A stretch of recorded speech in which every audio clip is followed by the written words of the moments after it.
Student and viewers, दिनाज classes में आपका स्वागत है। इस वक्त जो मैं वीडियो डालने जा रहा हूँ वो एक न्यूमेरिकल की वीडियो है और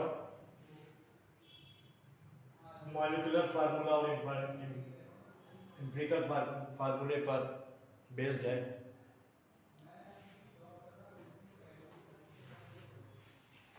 एक न्यूमेरिकल है, carbon 60%, 61% and hydrogen 11.80% were found in organic compound। ये ऑर्गेनिक कंपाउंड में ये परसेंटेज पाई जाती है, कार्बन की 61 एंड हाइड्रोजन के 11.18% were found in organic compound।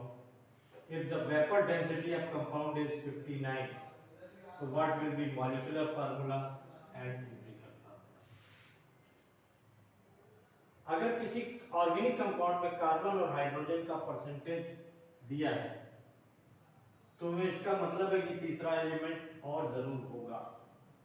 अगर 100% कार्बन और हाइड्रोजन 100% नहीं है तो इसका मतलब तीसरा एलिमेंट होगा, तीसरा एलिमेंट जरूर होगा।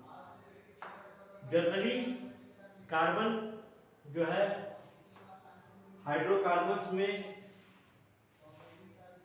कार्बन, हाइड्रोजन और ऑक्सीजन होते हैं, और भी होते हैं लेकिन जनरली यही पाए जाते हैं।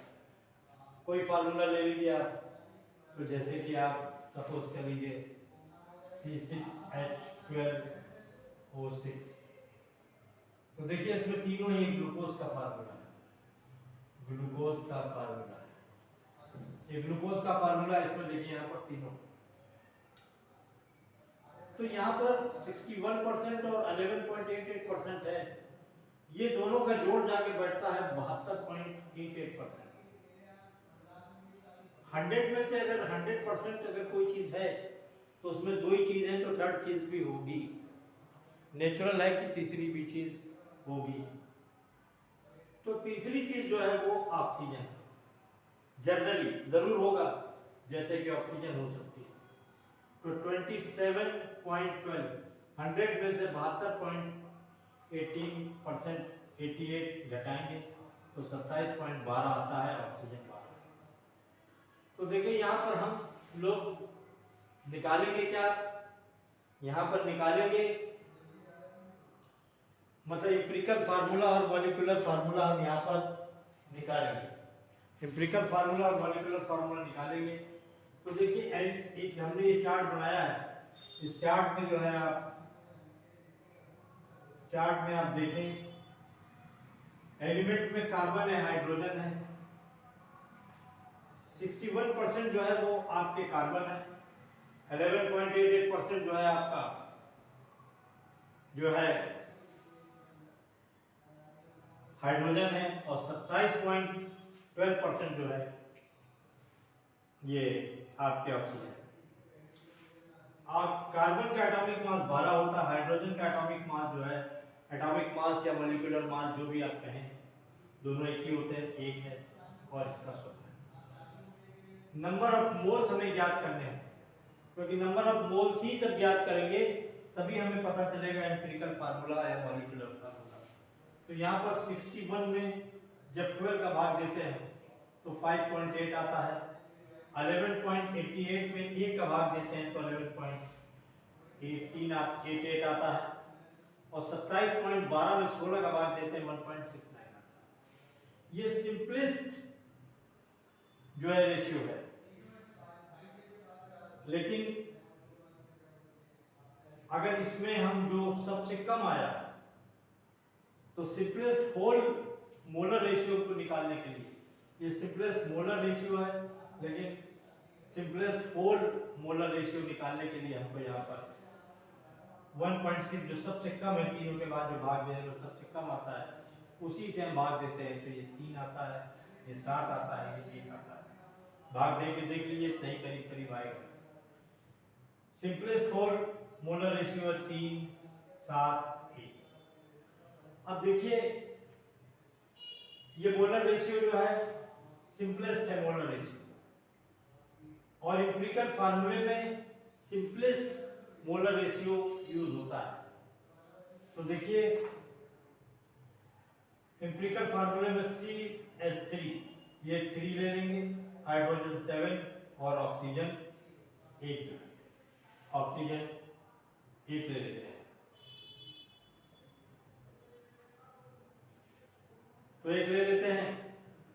एम्पिरिकल फार्मूले का मास जो है, देखिए नंबर ऑफ मोल जो है, पहले बता दें total mass of element, molecular mass और एटॉमिक मास से जब हम भाग देते हैं तो नंबर ऑफ मोल्स हमारे पास आ जाते हैं। ये फार्मूला आपको लगाना पड़ेगा, ये फार्मूला आपको लगाना है। तो आपका यहाँ पे एम्पिरिकल फार्मूला मास आ गया। ये कार्बन का जो है क्या बोलते हैं, आपको मालूम है कि कार्बन का 12 होता है, 3 कार्बन है। एटॉमिक मास हाइड्रोजन का 1 है, तो 1 × 7 7 और हाइड्रोजन का 1 है × 16, तो जो है 16, ये 59 आता है। तो अब हम लोग जो है आगे देखते हैं, और चीज़ें हम लोग को निकालने हैं इसमें, तो आगे बढ़ते हैं।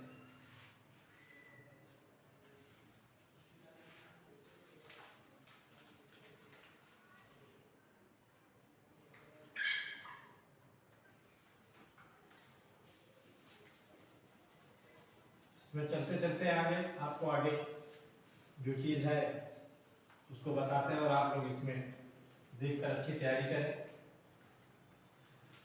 ताकि जो है आपका मॉलिक्यूलर फार्मूला और एम्पिरिकल फार्मूले में तो आपको पिछली वीडियो में आपको समझ में आ ही गया होगा कि क्या है।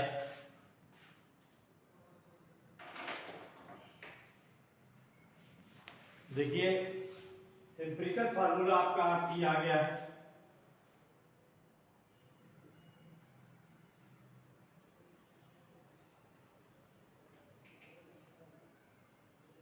एम्पिरिकल फार्मूला आपका ये आ गया है, C3H7 ये आ गया है। और एम्पिरिकल फार्मूले का आपको मास निकालना है। एम्पिरिकल फार्मूला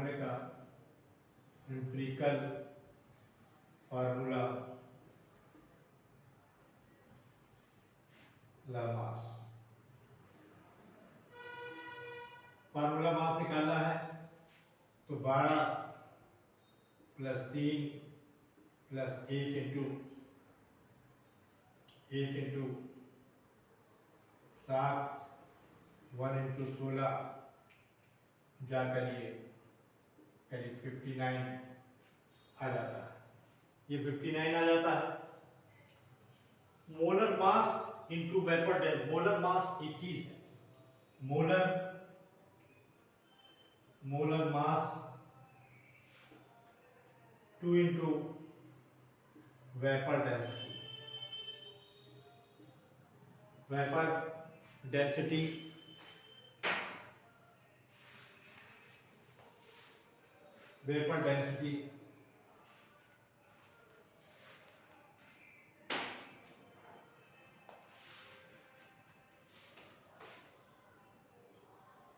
वेपर डेंसिटी ये जो है मोलर मास का फार्मूला है।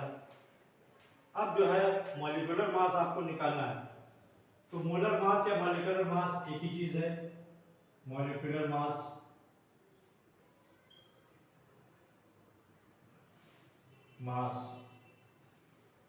और molar mass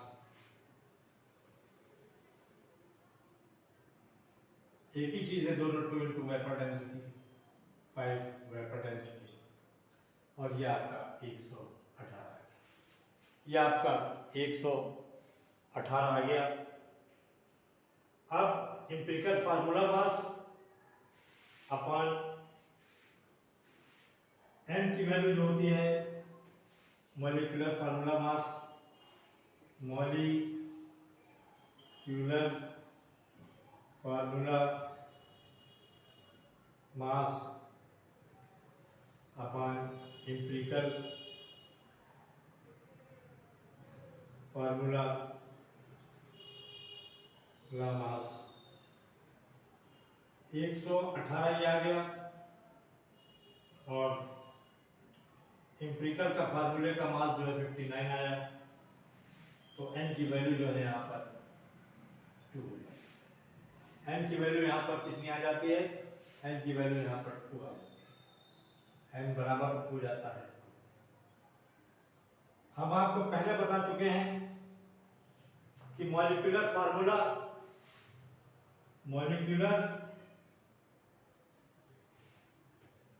formula is equal to empirical formula into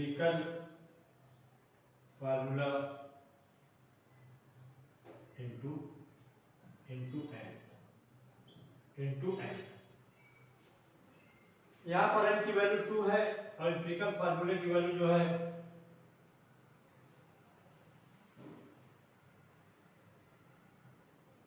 यहाँ पर n की वैल्यू 2 आ जाती है। तो एम्पिरिकल फार्मूला यहाँ पर 118/10 आता है। अब यहाँ पर भी empirical formula molecular formula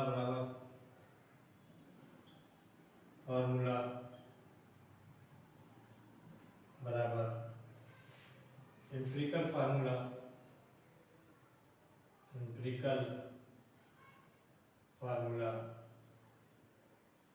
into 2। Empirical formula ये आ गया है आपका C3H7O1 इनटू 2। यहाँ पर इसका 2 का मल्टीप्लाई कर देंगे, C6 और H14 और O2 आ जाता है। ये मॉलिक्यूलर फार्मूला है, हेक्साडेसिमल कहलाता है। It is called as hexadecimal, hexadecimal.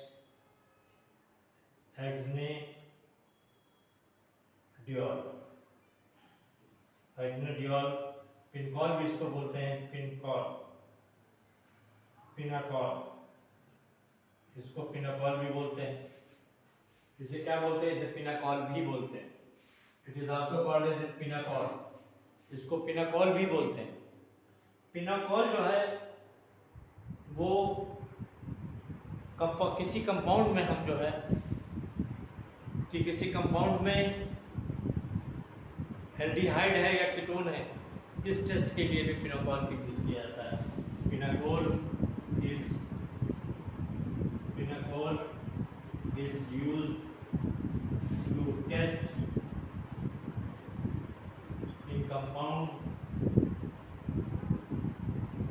in compound for knowing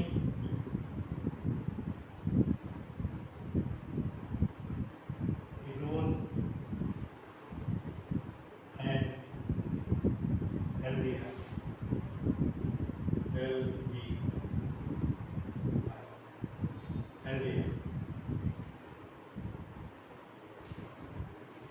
It is used Pinacol is used in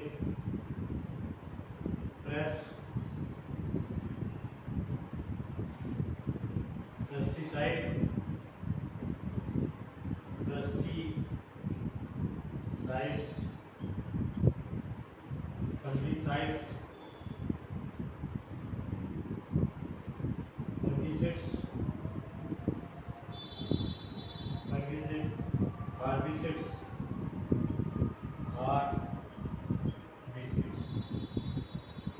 etcetera में इसको जो है क्या बोलते हैं, जो है टेस्ट करने के लिए इस्तेमाल किया जाता है।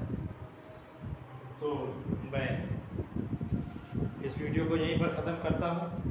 मुझे उम्मीद है कि आपके समझ में आ गया होगा। Okay, thank you.